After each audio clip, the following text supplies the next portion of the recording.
right, welcome. We're so excited to be here today, and I get to talk to Christine Barella. She is an incredible educational expert turned entrepreneur. So I cannot wait to have this conversation, all kinds of good things for you, inspiration, encouragement, insights, and wisdom. And she is very passionate about nonprofit work as well, also leads an entrepreneur group and does a lot of work in the foster adopt, uh, different programs and lots of amazing things. So, Christine, would you say hello and just tell us a little bit about your journey and how you've come to do what you do? Sure. Thank you so much, Miriam, first of all, for having me. I'm just very humbled to be here. When you say all that, I'm like, wow, God has taken me on an incredible journey, and I'm so excited to see what this next phase is. Yes, I have just briefly some personal stuff. I've been married for 37 years, and my husband and I, we adopted three children in 1995, and we have four amazing grandchildren. Family is very important to me. And so now they're 34, 35, and 36. And it's just been a wonderful journey, a very challenging journey at times. Of course, life is always full of challenges, right? I retired from my education career of 27 years back in June. And like you said, I've turned as an entrepreneur, and God has so many interesting and wonderful things in store for our lives if and when we choose to kind of expand our thinking. A lot of people think I'm going to retire and I think I just want to go sit on the beach and I want to travel. And that's all great. And we can do that. But personally, for me, I knew there was something more. And let me back up just a little bit, if it's okay, my journey. Being an educator, I was an administrator most of the time. And I worked many, many hours, 14, 15, 16-hour days, like most all of us, right? Americans were taught work hard, answer email at night, on the weekend, just nonstop working. And so I thought, that's what I'm supposed to do. And so I did. And I loved my job. Don't get me wrong. I loved being with, it was high school kids. I loved working with high school kids. However, 5 years ago when I turned 55, I became very sick. I lost all my energy. I was like struggling to get out of bed. I couldn't work out anymore. I couldn't even lift 3-pound dumbbells. Like literally I was exhausted. And that was my last semester as a principal. And I was like, oh my gosh, what is going on? Like it was such a struggle. And so there was a lot of things going on. But what I realized was I unintentionally, like I ate healthy and maybe worked out once a week, but not as much as I should, but I ate extremely healthy. But found that it was stress. Stress is like the foundation of everything, right? That's not good for you. And even though I ate healthy, it was the buildup of stress and the lack of sleep that really ended up hitting me at 55. And of course, the other hormonal things as well. So now I'm 60. And so I've had 5 years of healing. Well, at that time, God always has perfect timing. He really started opening up my eyes to a variety of podcasts talking about entrepreneurship. And my brother's an entrepreneur, my husband's an entrepreneur, I have family history of entrepreneurs, but I never thought myself as an entrepreneur. Now, I'm an educator.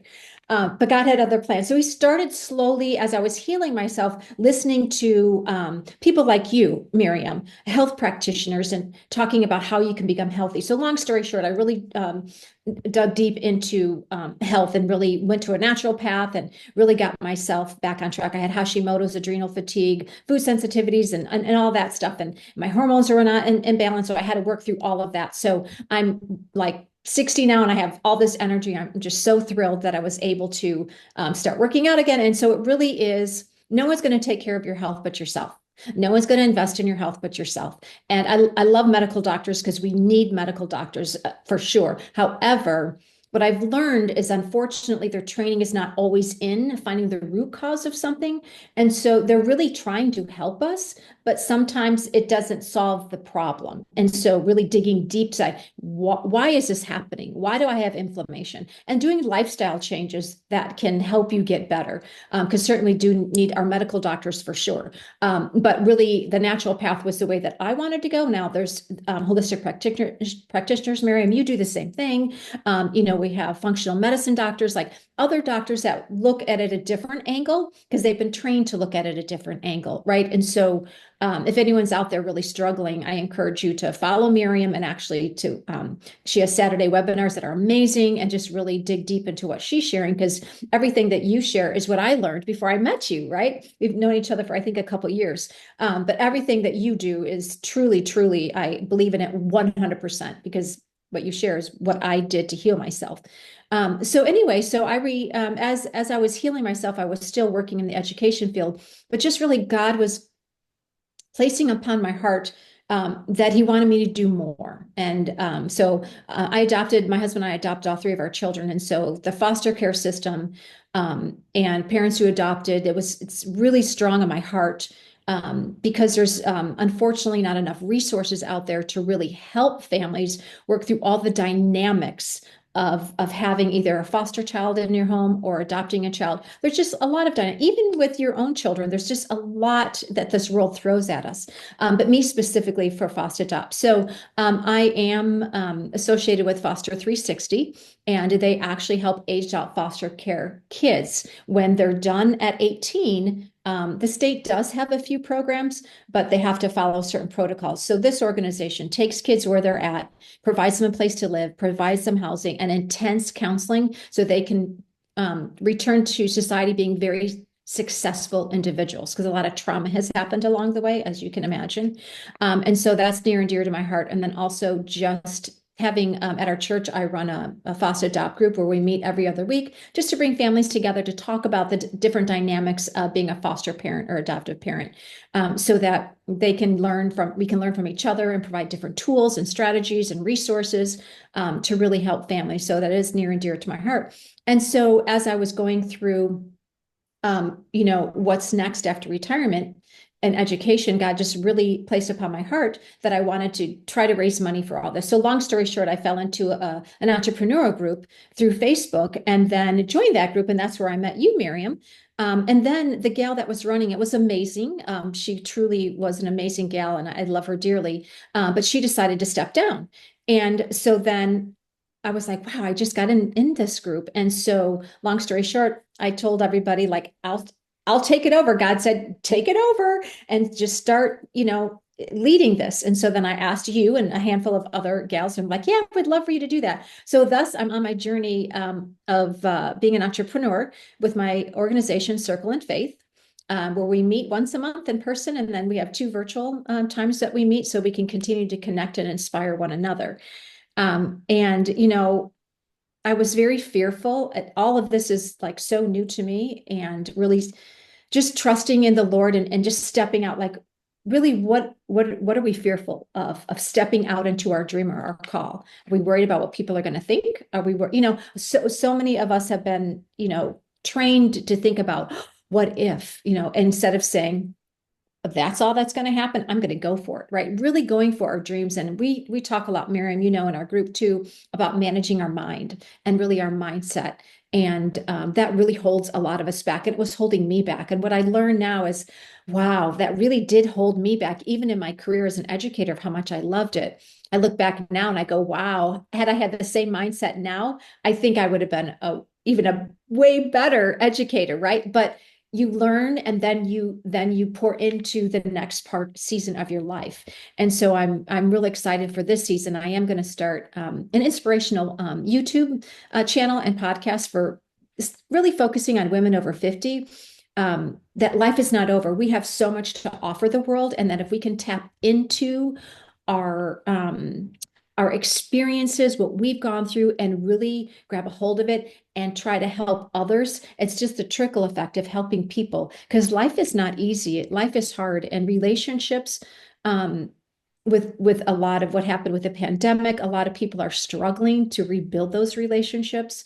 And as adults, especially when our children leave our home, like when our kids are in school, for those of us that are parents, those are our friends. Like, we go to activities and maybe they're on the track team or the baseball or football team, and you kind of become friends with those parents. But then when your kids leave and you're like 50 or 60, you're like, wait a second, that's all gone now. And so as adult women, specifically, sometimes it's hard to find those real authentic connections. And especially if we're working moms, if we're entrepreneurs, our time is so limited, that I really want to encourage women to never give up and continue to live their dream. I So love that's that. kind of a little bit where I'm at Yeah. today. I'm just like on this journey going, okay, Yeah. what's next? And I'm real excited to see Yeah. what's happening. That's amazing. I love to hear people's journeys and what they've kind of learned along the way. And it's just amazing to me how often we think we're going to be going this one particular direction. And then God's like, well, actually, we're going to go over here. We're going to go over there. And there's this like this process, and it really is a journey. And as we, listen and leads and guides us, it's amazing, but it's often very different from what we anticipated or expected, but really, really Yes. incredible. I love that you highlighted that there's oftentimes a healing process involved in that journey. Everyone, it looks a little bit different. It might be a different age or whatever it is, different things. But I love the transformation part of the journey. That's something that I am very passionate about, is empowering people in whatever point in their journey where the healing needs to start taking place and they're ready. They're like, okay, this is holding me back, whether it's health, mental, physical, or emotional well-being and healing. And they're realizing, like, okay, there's something going on here that needs to be healed. And then we get to see how that transformation takes place, and through God's healing, as well as, you know, people like me that do the work with the health and well-being, the mental, physical, emotional things for the healing, then we get to see that incredible transformation where now they're empowered and energized and capable to pursue with full capacity, with full energy, with inspiration and the physical well-being to do what God is calling next in whatever part of the journey that they're in, the process that they're in. And that is like one of my favorite things to see, is just that process. And that's exactly what you just described, that you were able to do that and God led you through that process. And now you're able to go like the next level and the next level and continue on in these things that God are calling you to, which are so important to inspire other people, encourage other people in their entrepreneurship and in foster care. That's so huge. And like you said, with those kids that are aging out and they really need the support, or the parents, like with a support group, the foster parents, I mean, having that support, it makes a world of difference. Oh my goodness. So, I just absolutely love that so, so much. Okay, so if you were talking to someone who's at that point in their journey where they're kind of realizing, like, okay, something is off, I need to fix some of these things so that I can function better and reach my, really be my best so that they can pursue their purpose and their calling and the next part of their journey. What would you encourage them with? What would you say to them? Especially if maybe they're a little overwhelmed or discouraged or whatever. What would you say to them? Yeah.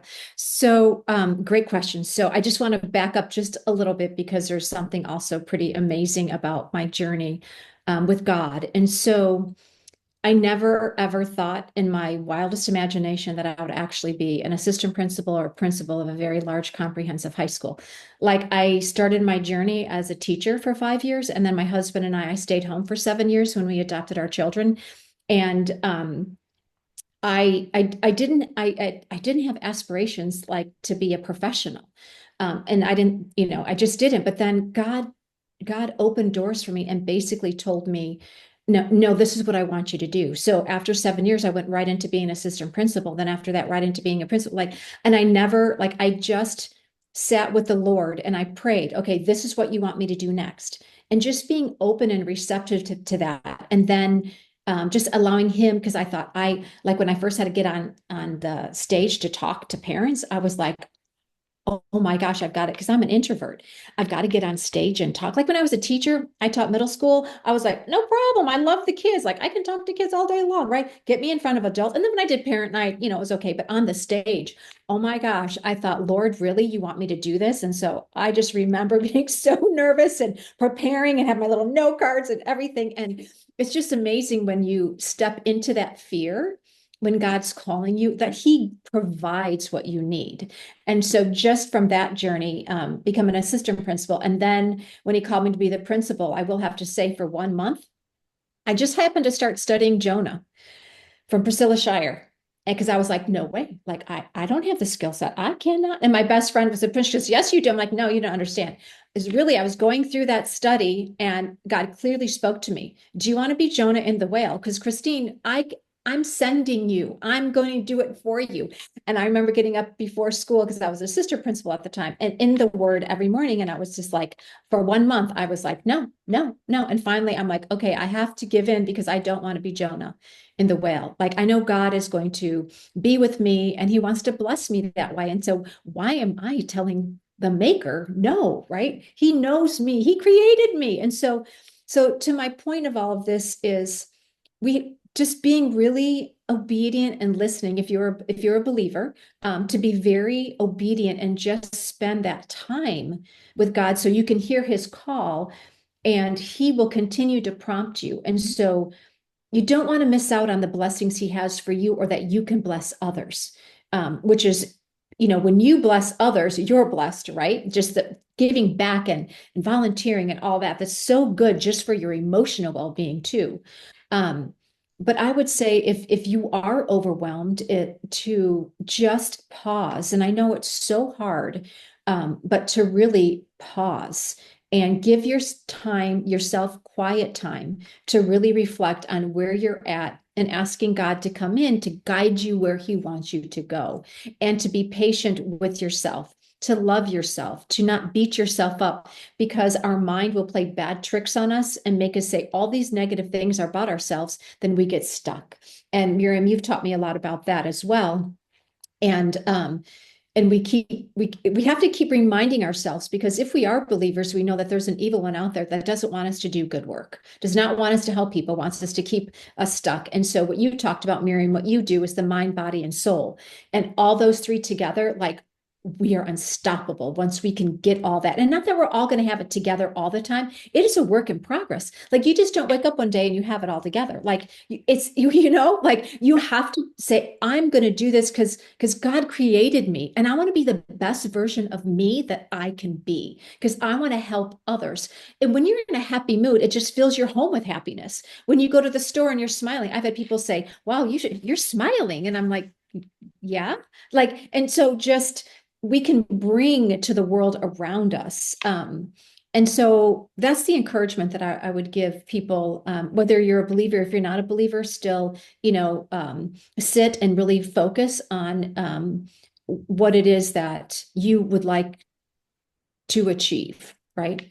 And I would encourage you to search the Lord, though. But Yes. Yes. yeah, There's that balance of listening and also that, walking by faith, not by sight. And I love that you said mindset because it really is, you mentioned earlier how a lot of people say, well, what if, what if, what if? Well, the what direction are you going to take it? What if it doesn't work out? But what if it does? right. What if, even if things go wrong, what if you learn more things than you ever could have learned otherwise that will empower you as you continue to grow and move forward? What if is a much bigger picture than you can possibly imagine. And I love how you said, even as an introvert, and God does that often. Like if you look at so many stories in the Bible, I mean, Moses, people Mhm. that are often like, yeah, that is not something I can do. And God's like, hang on, because it's not our capability, Right. right? It's through his strength. Mhm. And when that happens, there's something incredible and it really has so much power to impact the lives around us, no matter what it is that you do. And I love that you said the mindset because we just need to learn how to flip that a little bit step back a little bit, listen, and realize the picture is so much bigger than what you can possibly conceive, exceedingly abundantly beyond all that we can imagine. That doesn't mean perfect. That doesn't mean everything we want or exactly how we picture it or want it or whatever. But it does mean amazing. It does mean beautiful. It does mean good. He Mhm. has plans for a good future, right? To prosper you. But Right, that is also in, it's wrapped in that faith and obedience and discernment and wisdom as you pivot that mindset to what if right. the Red Sea could be parted. Okay, we're not literally doing that. But what if, yeah, they came across a lot of issues. I'm using Moses a lot right now, but they came across a lot of challenges, but then the Right. Red Sea was parted. Yeah, they were still being chased by a crazy person and an Yes, army, yes, but what if then God overcame that, right? right. So that what if just needs to be shifted. Whatever those mental patterns are, oh, I'm not good at this. I'm an introvert. Whatever comes up for you, I challenge you to just pivot that a little bit and Mhm. turn that into, but what if there's something bigger? It might not be right now. It might not make sense right now, but all we're doing is that step by step by step, one little open door at a time. I like that you said, like, God opened that door and all you did was say yes. Mhm. And as we continue to do that in faith, with wisdom and everything, then that is when it's just one door after another door. It might be small, right? It might be these little things. And every person that I have talked to that has been able to do bigger things and really impact a lot of people and what people would call successful, whatever, however you want to define that, have said all I did was say yes and just learn through the process, and I messed up along the way, and I there was challenges and difficulties and whatever, but I just kept saying yes, and I just kept deciding that I was going to learn and grow through that process, whatever it was, and see what God does. And the Right. next thing you know, it's so much bigger than what I ever imagined. It's so much more than what I ever imagined because I kept saying yes.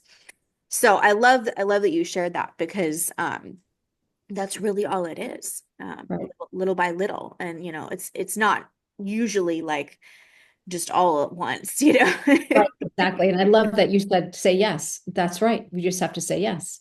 And I always think I think it's Joshua 1:9, but what he told Joshua, be strong and courageous, for the Lord your God is with you wherever you go.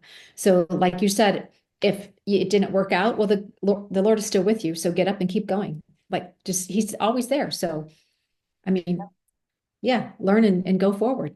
Yeah. And one of the biggest mindset things I learned over the years, because when I was, like younger and beginning my journey and process, I used to be like, well, there's this problem and that problem and that problem. And God said, you have to stop looking at the problems. You have to start thinking about the solution. And Mm, yeah, there's going to be problems. That is life. That is the world that we live in. right. But how you look at the problem is the key. The problem can be a huge mountain in front of your eyes, the way you think about it, Mm, or it can be a stepping stone that you use to step and learn and grow and go to the next that's stepping, right. the next thing. Absolutely. And so it all is determined by how and that's why there's so many scriptures about renew your mind in Christ Jesus daily, right? Think Romans about what is 12. good and right and true and there's so Mhm. many scriptures that remind us to pivot that mentality because it determines so much. And I that's one thing that is a little bit of a challenge for me when I'm talking to someone and the mindset is not there yet, right? Right. And I'm thinking, okay, well, I know people that are in their 80s, almost 90, that are doing so much more than Yes. most, like 90% of people, not only physically, like walking miles and miles a day, but also inspiring people, also, doing things for their family and helping other people and, all of these things. And I am like, you don't know what you're capable of until you say yes, until you try. Exactly. Yep. I'm going to be one of those people. That's right. That's right. Absolutely. You are We absolutely both on the will journey. be. Yes. Yes. So I love, love, love that. Okay. So as we kind of wrap up here, Of course, any final thoughts that you have, or just something encouraging that you'd want to share. And what would you say would be the top like couple things that you learned in the journey that were just really, really pivotal? If you could pick, one or two things that stands out. Yeah, so great questions. I've learned so much along my journey. But what I think really stands out to me is that even in scripture, that we are far more capable of doing things than what we think we are. And we put our own ceiling on kind of what you talked about. We've put our own ceiling on what we think we can do. And we really are capable of doing just most incredible things, right? With the Lord, with his supernatural power. And I think a lot of us miss out on that because we think, oh, he's not going to use me. No, I can't. My history, I'm too scared, or I can't, I'm not a good speaker, whatever. Like you said, we put those ceilings on ourselves. So I just want people to know that you can do way more than what you give yourself credit for. And God will use you if you just say yes and just walk through the fear, right? Walk through, like each time that God called me to do something, what, as an educator, like I was like, okay, I'm going to walk through the fear. And then once I got on the other side, I was like, oh, okay, that wasn't so bad, right? And then so the next one and the next one. And so I look back to see how he prepared me to jump into lead this entrepreneurial group of women, amazing women, by the way, that I've never done anything like that before. And so, had I not had all those little um, fears being broken along the way and failures in there, and let me tell you, it was not easy. I went through a lot as an educator. And just really relying on God and picking myself up each time, and relying on Him and going and just walking through that fear. So people are way more capable, and women are way more capable than what the world has told us, or what we've believed, or what our families have told us. Families mean well. I love families. I had a great family, but sometimes they see you as the kid, or and so sometimes we're like, oh, I can't do that. And so sometimes unintentionally we're also being stagnated because of those that love us around us, because they don't want us to get hurt. They don't want to see us hurt. They don't want to see us fall. They don't want to see us fail. So sometimes that can unintentionally stop us as well when there's very good intentions. So I guess that would be one thing, that you're far more capable of doing great things than what you think you are. And then obviously as a believer, really being intentional with your time with the Lord, so that he can really help guide and direct you to what the journey that he wants you to be on, because then supernatural energy and power comes through Christ. Yeah, absolutely. I love that. Good. Okay. Well, thank you so much. Really appreciate your time today. I think this will be really encouraging and inspirational for everyone. So, if everyone wants to connect with you, you said Instagram and or Facebook is good to connect. So Yep. make sure if you would love to connect with her about foster care or entrepreneurship or whatever it is, faith, make sure to touch base with her. And can you give it's Christine Barella Facebook, and then the Instagram was Circle underscore in underscore faith. So circle in faith. And then Christine Barella is my Facebook, and it's Christine, Christine, Barella, B as in Bob, Arela. Some people like to put two L's. okay, Yeah, perfect. I would And love to. I'll add it here at the bottom too. Oh, okay, Okay. perfect. And then yeah, and if you are someone who's kind of in that journey, in that process of God calling you to do something that's kind of entrepreneurial, and you're either beginning or in the middle or wherever you're at, make sure you do connect with her as well with the online Circle in Faith group. Lots of amazing resources and inspirational things. And they have also once a month a local meeting, but there's online resources that are really incredible. So, and she's so knowledgeable with all of the different experiences and everything as well. So, Marion, you're so kind. yes, I mean, yeah, experience is so powerful. Absolutely. Because some people it's, they have really great education, but not necessarily the experience. I feel like experience is also very, very important. Life experiences, I've had a lot. Yes. Yes. Yes. I love how you said, it's not necessarily easy, but it's worth it. It's Totally. absolutely worth it. Yeah, So, absolutely. all right. Well, thank you for being here and look Thank you, forward to Miriam. next time. Take care. Okay.